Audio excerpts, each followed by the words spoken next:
solusi ampuh ngatasi Yamaha Pega ZR Mas Bro, yang gampang calus pada engkolnya ya. Kalau ganti kampas kopling Mas Bro, hindari yang bentuknya seperti ini. Coba dekat nang kasih tahu. Yang bentuk seperti ini Mas Bro, itu ciri khasnya gampang licin ya. Ini gampang licin.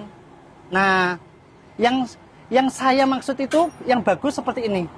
Khusus untuk motor Pega ZR atau Jupiter Jet Neo. Kenapa? Karena yang dia itu jarak sekatnya itu pendek-pendek, dia tentu lebih menggigit toh. Karena kampas kopling motor Pega ZR ini kan ada dua. Nah, ada dua. Beda dengan motor yang lainnya yang menggunakan peer seperti Karisma, Supra, itu kampas koplingnya ada 4. Sementara ini ada 2. Nah, gitu. Jadi alangkah baiknya yang seperti ini. Terus ada centilan di sini Mas Bro. Itu harus kamu pangkas. Coba nang, dekat nang, mainkan kamera yang bener nang. Nah, ini Mas Bro, ini ada centilan. Ini bisa jadi penghalang apabila center koplingnya sudah temakan. Bagaimana cara mangkasnya? Seperti ini ya. Jangan banyak-banyak Mas Bro. Cukup sekitar 3 kali sentuhan mata gerinda ya. Ketiganya ini kamu pangkas, lalu pernya kamu pasang kembali. Nah, bagian plat kopling, usahakan kalau seandainya motor Pega ZR itu sekitar pemakaian sudah lebih 5 tahun Mas Bro, kalau ganti kampas kopling yang keluhannya itu gampang calus, diganti kampas kopling gampang calus juga, itu per koplingnya harus diganti Mas Bro. Nah, lihat Mas Bro, kodenya seperti ini. Kenapa kok mesti diganti? Karena motor Pega ZR itu kan menggunakan plat toh. Nah, beda dengan motor-motor yang lain menggunakan peer. Jadi sifatnya plat ini ada masanya dia itu lemah. Nah, dengan catatan ganti saja yang asli ataupun original. Nah, ini ingat Mas Bro, kalau bagian peer Pega ZR ini ya, jangan yang KW-KW, nggak bisa Mas Bro. Harus yang asli. Biarpun harganya agak mengoyak sedikit, tapi menjamin dan menjanjikan. Nah, itu kalau memang dijamin ampuh. Karena motor Pega ZR itu udah kampas koplingnya cuma 2, terus per koplingnya itu menggunakan sistem plat. Nah, terus yang salah dikerjakan oleh pihak pemilik Pega ZR ini salah dengan memilih oli untuk pendamping. Nah, coba Mas Bro, sini dekat nang. Usahakan kalau ganti oli itu yang standar pabriknya Mas Bro, originalnya atau merek bawaan Yamaha. Karena apa?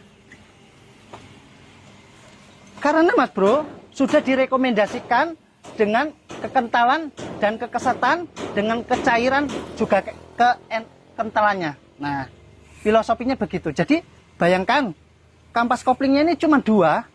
Kalau seandainya disuplai dengan oli yang paling licin, nah, bagaimana dengan cara kerjanya? Pasti jenengan bisa lebih memahami toh. Nah, yang dimaksud 2 ini harus sistem kerjanya itu harus gampang keset. Nah, makanya oli Yamaha Loop ini sudah bawaannya itu memang sudah direkomendasikan untuk jenis kampas koplingnya yang seperti ini gitu loh. Nah, itu mungkin salah satu penyebabnya. Kalau memang ini bisa jenengan kerjakan, mudah-mudahan dijamin ampuh 100%. PR yang paling penting, kalau bongkar bagian bak kopling Mas Bro, sekalian dicek bagian sini. Nah, sini dekat nang. Di sini Mas Bro, ini ada karet seal ya. Ini karet seal gunanya untuk membantu membendung sirkulasi pompa oli. Nah, letaknya di sini. Apabila sekalian bongkar bak kopling, kalau seandainya ini kaku Mas Bro, kaku ataupun ini luka, nah ini contohnya seperti ini udah luka, itu wajib diganti Mas Bro, supaya motor jenengan itu bisa lebih awet. Karena sifatnya ini, kalau seandainya dia itu bocor, dia itu luka, berarti pompa oli itu ada kebocoran. Cara pembagian ke ruang asklep Nah, kesokar itu tendangannya berkurang. Nah, kenapa saya terlalu panjang menceritakan ini, memberi arahan ini? Karena saya sering melihat gitu loh, motor Pega ZR ini banyak dibutut-bututan mas bro, ya.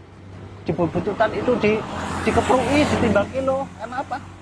Karena hanya faktor kampas kopling. Nah, juga bagian pompa oli yang kurang maksimal. Nah, jadi makanya di edukasi ini saya mas bro, ya, saya menjelaskan bagaimana lah caranya menangani kampas kopling. Nah, sementara bengkel saja mengatasinya itu kewalahan. Nah, jadi setidaknya trik lah. Nah, pokoknya kalau bisa yang punya motor Pega ZR ya, nah edukasi ini dicerna bagus-bagus lah. Nah, karena perbaikannya itu agak rumit gitu loh. Nah, jadi kalau seandainya kampas koplingnya tadi yang saya sarankan itu bisa masuk, pirnya itu bisa direkomendasikan, olinya bisa direkomendasikan, mudah-mudahan awet ya. Jangan dijual di bututan karena yang saya lihat ini motor Pega ZR banyak sekali di bututan mas bro. Di sini dulu lah video saya terharu kalau dengar motor Pega ZR dulu waktu saya masih belum di bengkel. Itu motor saya itu motor Pega ZR mas bro, ya. Jadi istilahnya saya agak iba lah. Udahlah segitu dulu, mudah-mudahan bisa bermanfaat. Wassalamualaikum warahmatullahi wabarakatuh.